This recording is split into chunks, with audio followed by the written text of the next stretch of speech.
નમસ્કાર વિદ્યાર્થી મિત્રો, આજે આપણે આપણા પ્રથમ ચેપ્ટરના એક નવા એક્ઝામ્પલની વાત કરવાના છીએ, જેનું નામ છે એક્ઝામ્પલ 1.12. આની અંદર આપણને રકમમાં કંઈક એવું કહેલું છે કે એક વિદ્યુત ક્ષેત્ર ધન x માટે ધન x દિશામાં અને સમાન છે, તેમજ ઋણ x માટે તેટલા જ મૂલ્યનું સમાન અને ઋણ x દિશામાં છે. મતલબ શું છે કે એક વિદ્યુત ક્ષેત્ર ધન x અક્ષની દિશામાં કેવું છે, ધન છે, અને ઋણ x અક્ષની દિશામાં કેવું છે, ઋણ છે. બરોબર છે. ધન x અક્ષની દિશામાં કેવું છે, ધન, બરોબર, અને ઋણ x અક્ષની દિશામાં કેવું છે, ઋણ છે. x ગ્રેટર ધેન 0 માટે વિદ્યુત ક્ષેત્ર E સદિશ બરાબર 200 I કેરેટ ન્યૂટન પર કુલમ્બ છે. એટલે કે x ગ્રેટર ધેન 0 એટલે કે આ તરફનું ઉગમ બિંદુથી કેન્દ્રથી આ તરફનું જે અંતર છે એ x ગ્રેટર ધેન 0 કહેવાશે. એના માટે જે વિદ્યુત ક્ષેત્ર છે એ આપણને આપેલું છે E સદિશ બરાબર કેટલું આપેલું છે, E સદિશ બરાબર 200 I કેરેટ ન્યૂટન પર કુલમ્બ જેટલું આપેલું છે ધન x અક્ષની દિશા માટે. અને એના પછી એમ કહેલું છે કે x less than 0, x less than 0 આ તરફ આવશે, -10 સેન્ટીમીટર આ તરફ અંતર કેવું કહેવાય. તો એના માટેનું જે વિદ્યુત ક્ષેત્ર છે એ આપણને આપેલું છે E સદિશ બરાબર -200 I કેરેટ ન્યૂટન પર કુલમ્બ. ઓકે, પરંતુ ઓલ ઓવર જો કેવું હોય તો હું એમ કહી શકું કે વિદ્યુત ક્ષેત્ર ધન x અક્ષની દિશા માટે ધન છે 200 I કેરેટ ન્યૂટન પર કુલમ્બ, અને ઋણ x અક્ષની દિશા માટે કેવું છે, -200 I કેરેટ ન્યૂટન પર કુલમ્બ છે. પરંતુ જો વિદ્યુત ક્ષેત્રનું હું મૂલ્ય કહું તો મૂલ્ય તો કેટલું કહેવાશે, 200 ન્યૂટન પર કુલમ્બ. બરોબર છે. ઓકે, હવે આગળ રકમ જોજો. આકૃતિમાં દર્શાવ્યા મુજબ 20 સેન્ટીમીટર લંબાઈ અને 5 સેન્ટીમીટર ત્રિજ્યાના નળાકારનું કેન્દ્ર ઉગમ બિંદુ પર અને અક્ષ x અક્ષની દિશામાં છે. અહીંયા જે નળાકાર છે, નળાકારની લંબાઈ આપણને કહેલી છે કેટલી છે, 20 સેન્ટીમીટર. બરોબર છે. અને એની જે ત્રિજ્યા છે એ આપણને આપેલી છે કેટલી છે, 5 સેન્ટીમીટર. ઓકે, ત્રિજ્યાનું નળાકારનું કેન્દ્ર ઉગમ બિંદુ પર અને અક્ષ x અક્ષની દિશામાં છે, જેથી એક સપાટી x બરાબર +10 સેન્ટીમીટર ઉગમ બિંદુથી, એક સપાટી +10 સેન્ટીમીટર અને બીજી x બરાબર -10 સેન્ટીમીટર અંતરે રહેલ છે. તો પહેલો ક્વેશ્ચન કે દરેક સપાટ બાજુઓમાંથી બહાર આવતું ફ્લક્સ કેટલું થશે. અહીંયા ત્રણ બાજુઓ થશે, 1, 2 અને ત્રીજી વક્ર સપાટી. આ ત્રણેય બાજુઓમાંથી પસાર થતું ફ્લક્સ શોધવાનું કહેલું છે. ફરીથી સાંભળજો ક્વેશ્ચન કે દરેક સપાટ બાજુઓની બહાર આવતું કુલ ફ્લક્સ કેટલું છે, નળાકારની વક્ર બાજુમાંથી બહાર આવતું ફ્લક્સ કેટલું છે, અને નળાકારની બહાર આવતું કુલ ફ્લક્સ કેટલું છે એ આપણે શોધવાનું છે. અને નળાકારની અંદર કુલ વિદ્યુતભાર કેટલો હશે એ પણ શોધવાનું છે. તો ક્વેશ્ચન આમ જોવા જઈએ તો સિમ્પલ થઈ જશે. અહીંયા ખાલી તમને કન્ફ્યુઝ કરવા માટે એમ કહેલું છે કે ધન x અક્ષની દિશામાં વિદ્યુત ક્ષેત્ર હોય તો કેવું, ધન 200 I કેરેટ ન્યૂટન પર કુલમ્બ, અને ઋણ x અક્ષની દિશામાં હોય તો માઈનસ. પરંતુ આપણે એના મેગ્નિટ્યુડની જ વાત કરીશું, મૂલ્યની વાત કરીશું. એટલે તમારે એની અંદર પ્લસ માઈનસની ભૂલ પડશે નહીં. ઓકે, તો આપણે અહીંયા સૌપ્રથમ એની જે બે સપાટ બાજુઓ છે, એક સપાટી અને બીજી સપાટી, આ બંને સપાટી માટે ઉદ્ભવતું ફ્લક્સ શોધવાનું છે. બરોબર, સપાટીઓના નામ આપી દીધા, આપી દીધા. સપાટી નંબર 1 છે, આ સપાટી નંબર 2 છે, અને આ જે વક્ર સપાટી છે એ સપાટી નંબર 3. થિયરીમાં આપણે આનો યુઝ કરી ચૂક્યા છીએ. ઓકે, તો સૌપ્રથમ હું સપાટી 1 માટે વાત કરું તો શું થાય, ઉદ્ભવતું ફ્લક્સ ∅1 બરાબર આપણે શું લખતા હતા ગાઉસના નિયમ પરથી, E સદિશ * શું આવશે, ds સદિશ. ઓકે, હવે જરા અહીંયા વિચારો, વિદ્યુત ક્ષેત્ર અને ક્ષેત્રફળ સદિશ વચ્ચેનો એંગલ. સૌપ્રથમ આપણે વાત કરીએ તો અહીંયા આગળ ક્ષેત્રફળ સદિશ કોઈ નાનકડો ખંડ હોય તો એ સપાટીને લંબ રૂપે એટલે આ દિશામાં આવશે. બરોબર છે, ds સદિશ. અને વિદ્યુત ક્ષેત્ર તો આપણને કહેલું છે કે ઋણ x અક્ષની દિશા માટે કઈ તરફ છે, ઋણ દિશામાં. એટલે વિદ્યુત ક્ષેત્રની દિશા સમજજો એક્ઝેક્ટ કે વિદ્યુત ક્ષેત્રની દિશા પણ આ દિશામાં જ વિચારવી પડશે, કારણ કે એને ચોખવટ કરેલી છે રકમની અંદર કે ધન x અક્ષની દિશામાં હોય એટલે કેટલું, +200 I કેરેટ એટલે આ દિશામાં, અને જો ઋણ x અક્ષની દિશામાં હોય તો વિદ્યુત ક્ષેત્ર આમ છે. ક્લિયર? ઓકે, હવે આ સપાટી 1 માટે ઉદ્ભવતું ફ્લક્સ φ1 બરાબર સંકલનમાં E સદિશ * ds સદિશ, તો ફ્લક્સ φ1 બરાબર સંકલનમાં E * ds cos θ. કહી શકશો અહીં કે વિદ્યુત ક્ષેત્ર અને ક્ષેત્રફળ સદિશ વચ્ચેનો ખૂણો કેટલો છે, તો તમે કહેશો θ બરાબર 0 ડિગ્રી છે. તો θ બરાબર 0 ડિગ્રી એપ્લાય કરીએ તો cos 0 ની કિંમત 1 થઈ જશે. તો ફ્લક્સ φ1 બરાબર શું થઈ જશે, તો E * સંકલનમાં શું આવશે, ds.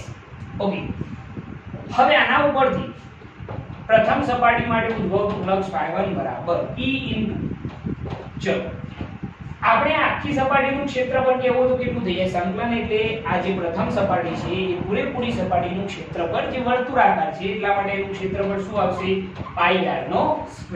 ક્લિયર? તો પ્રથમ સપાટી માટે ઉદ્ભવતું ફ્લક્સ φ1 બરાબર E ની કિંમત કેટલી હતી, મેગ્નીટ્યુડ 200, π ની કિંમત 3.14 અને ત્રિજ્યા કેટલી છે, તો 5 સેન્ટીમીટર. મીટરમાં લખજો તો 5 × 10⁻² ઘાતનો શું આવશે, સ્ક્વેર. ઓકે, સાદુરૂપ આપશો એટલે તમને જવાબ મળશે 1.57 ન્યૂટન * મીટર સ્ક્વેર પર શું આવશે, કુલમ. બરોબર છે? તો અહીંયા શું કર્યું છે ફરીથી સમજજો. પહેલા તો રકમ બરોબર સમજજો કે વિદ્યુત ક્ષેત્ર ધન x અક્ષની દિશામાં હોય તો એની દિશા આમ, અને જો ઋણ x અક્ષની દિશામાં હોય તો વિદ્યુત ક્ષેત્ર આમ છે. બરોબર છે? આ વસ્તુ ધ્યાન રાખવાની.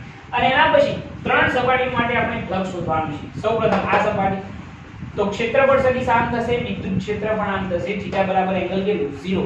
ખાલી ગાઉસનો નિયમ. ફ્લક્સ φ1 બરાબર સંકલનમાં E સદિશ * ds સદિશ, સદિશ સ્વરૂપ દૂર કરીએ તો શું થઈ જાય, E * ds cos θ. અને θ બરાબર એંગલ કેટલું, 0 ડિગ્રી.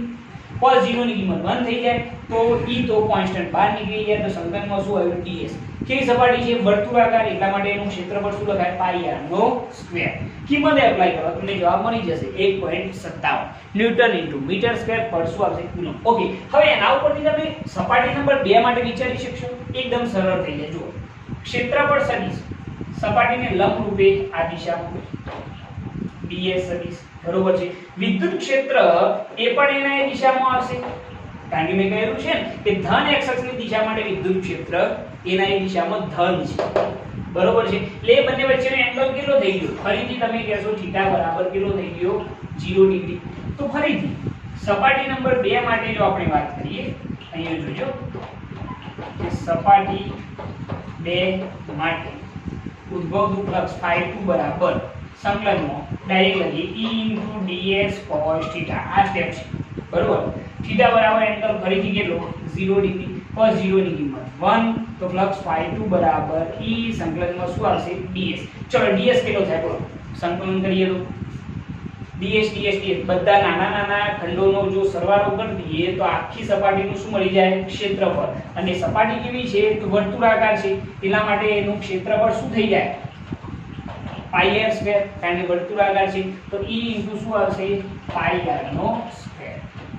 ઓકે, ફરીથી કિંમત એપ્લાય કરો તો E બરાબર વિદ્યુત ક્ષેત્રનું મૂલ્ય 200, π ની કિંમત 3.14, ત્રિજ્યા હતી 5 સેન્ટીમીટર, એટલે મીટરમાં કન્વર્ટ કરવાની. 5 × 10⁻² ઘાતનું શું આવશે, સ્ક્વેર. ફરીથી એનું સાદુરૂપ આપશો તો જવાબ આના જેટલો જ આવશે. જે આ સપાટી માટે આવ્યો તો એટલો ને એટલો કેટલો થઈ જશે, 1.57 ન્યૂટન * મીટર સ્ક્વેર પર શું આવશે, કુલમ. બરોબર છે? તો આ બીજી સપાટી પણ થઈ ગઈ. હવે રહી વાત ત્રીજી, જે આપણી વક્ર સપાટી છે, આ જે ઉપરની સપાટી છે. બરોબર? થિયરીમાં આ વસ્તુ હું બહુ સારી રીતે સમજાવી ચૂકેલો છું. ઓકે, તો આ ત્રીજી સપાટી માટે ક્ષેત્રફળ સદિશ ઉર્ધ્વ દિશામાં ds સદિશ આમ થઈ જશે. બરોબર છે? વિદ્યુત ક્ષેત્ર અહીંયા કઈ તરફ આવશે, તો એ આ દિશામાં આવશે. હવે તમે કહી શકશો કે બંને વચ્ચેનો એંગલ કેટલા ડિગ્રીનો થઈ જાય, 90 ડિગ્રી. તો એના માટે જો સપાટી નંબર 3 માટે હું વાત કરું, બરોબર છે, તો ઉદ્ભવતું ફ્લક્સ φ બરાબર સંકલનમાં E * ds cos θ. θ બરાબર કેટલા, 90 ડિગ્રી. cos 90 ની કિંમત 0 થઈ જાય તો ફ્લક્સ φ3 બરાબર કેટલું થઈ જશે, 0. ઓકે, તો ત્રણ સપાટીઓ થઈ ગઈ. પ્રથમ સપાટી, બીજી સપાટી અને આ ત્રીજી વક્ર સપાટી. હવે બીજો ક્વેશ્ચન એવો હતો કે આનું કુલ ફ્લક્સ શોધો. તો કુલ ફ્લક્સ કેટલું થાય જરા જોઈએ. તો કુલ ફ્લક્સ φ બરાબર શું થઈ જાય, φ1 + φ2 + φ3. તો તો phi બરાબર phi1 કેટલા 1.57, phi2 પણ 1.57, phi3 કેટલા 0. તો કુલ ફ્લક્સ phi બરાબર કેટલું થઈ જશે સરવાળો કરશો તો 1.57 વત્તા 1.57 એક્ઝેક્ટ કેટલા થાય છે જરા ચેક કરજો. તો તમારે એક્ઝેક્ટ જવાબ કઈ કેટલો મળશે 3.14 ન્યૂટન ઇન્ટુ મીટર સ્ક્વેર પર શું આવશે કુલમ. તો આ થઈ ગયું આપણું કુલ ફ્લક્સ. ક્લિયર? તમારે ખાલી શું કરવાનું ત્રણ સપાટીનું ફ્લક્સ શોધી કાઢવાનું છે પછી એનો સરવાળો કરી દેવાનો છે. ઓકે, બીજો ક્વેશ્ચન હતો કે આ નળાકારની અંદર રહેલો કુલ વિદ્યુતભાર કેટલો હશે. હવે કુલ વિદ્યુતભાર શોધવા માટે આપણે આઈડિયા શું વિચારીશું ગાઉસના નિયમ પરથી. જો આપણે કેવું હોય આ જરા નોટ કરી દેજો. ગાઉસના નિયમ પરથી આપણે આ નળાકારની અંદર રહેલો વિદ્યુતભાર જો કેવો હોય તો એ વિદ્યુતભાર કેટલો થાય એ જરા જોજો.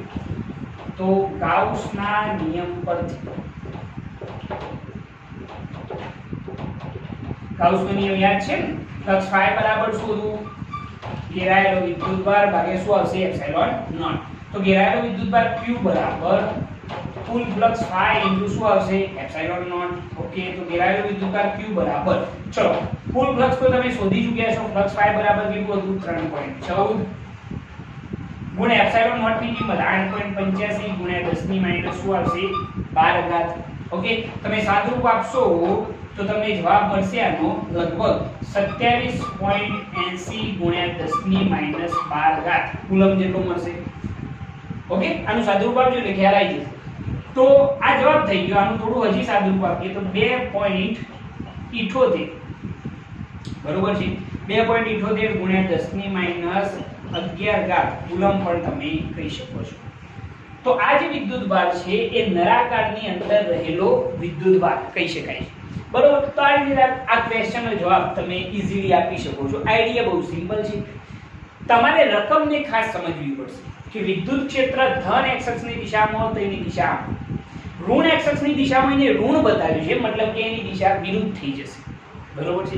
એ થોડુંક તમારે ધ્યાન રાખવાનું રહેશે. બાકી દાખલાની અંદર કયું છે નહીં. ઓકે, જો તમને અમારી આ ચેનલ પસંદ આવતી હોય તો અમારી આ ચેનલને લાઈક કરો, શેર કરો, સબસ્ક્રાઇબ કરો અને બેલ આઇકન ચાલુ કરો જેથી અમારા આવનારા વિડિયો તમને મળતા રહે. જય હિન્દ.